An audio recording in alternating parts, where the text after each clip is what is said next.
Kung ang ilang election lawyer ang tatanungin, malabong maging substitute candidate ng PDP laban si Davao City Mayor Rodrigo Duterte. May mali raw sa Certificate of Candidacy ng nauna nilang pambato na si Martin Dino. Pero ayon sa dating chairman ng COMELEC, walang problema dito. Umaaksyon si Maricel Halili. Kahit pa nag-anunsyo ng tatakbo sa pagkapangulo si Davao City Mayor Rodrigo Duterte, malabo raw na maging substitute siya ni Martin Dino ng PDP laban. Ayon sa election lawyer na si Romulo Macalintal, palyado ang isinumiting Certificate of Candidacy ni Dino. Makikita rito na pang-presidente ang COC, pero nakasaad ding pang-mayor ng Pasay ang tatakbuhan ni Dino. Ayon kay Macalintal, hindi pwedeng palusot na clerical error lang ito. It should have been amended. The COC of Dino should have been amended, but the amendment must be made within the period to file the Certificate of Candidacy. At ang period to file the COC ended last October 16.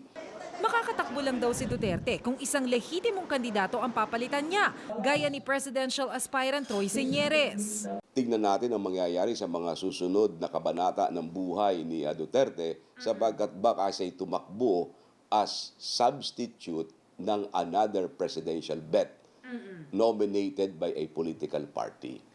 Iba naman ang tingin ni dating COMELEC Chairman Sixto Brillantes. Wala raw kaso ang pagkakamali sa COC ni Dino, lalo't kinilala itong presidential aspirant nang padalhan siya ng sulat ng COMELEC para patunayang hindi siya nuisance candidate. Na-correct na yung error when the COMELEC Law Department filed a petition to declare him nuisance as a presidential candidate. So, recognize na ng COMELEC na presidential candidate siya. Mas problema pa nga raw kung maidedeklarang nuisance si Dino. Pero malabo raw itong mangyari dahil nag-withdraw na si Dino. Sa ilalim ng election law, yung mga namatay, nag-withdraw o na-disqualify ang pwedeng bigyan ng substitute. Pero paglilinaw ni Brillantes, kailangan muna mag-withdraw ni Duterte ng kanyang COC sa pagka-mayor ng Davao. At dahil lokal na partido ang nakasulat sa COC niya roon, kailangan niyang manumpa sa ilalim ng PDP laban.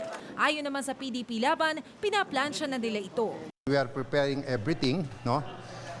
Siyempre, pati yung mga conditions, yun ang wino-work out. Ang sinasabi namang magiging running mate ng alkalde na si Senador Alan Cayetano, ipinagtanggol si Duterte sa mga patikos. Partikular sa sinabi ni Senador Cheese Escudero na ginagamit ni Duterte ang SAT decision para tumakbo. The issue to him is, do you want an American president? The issue to him is, do you throw away the Constitution just because someone has powerful backers? Umaaksyon. Maricel Halili, News 5. Be sure to come back. News 5 everywhere. Copyright 2015.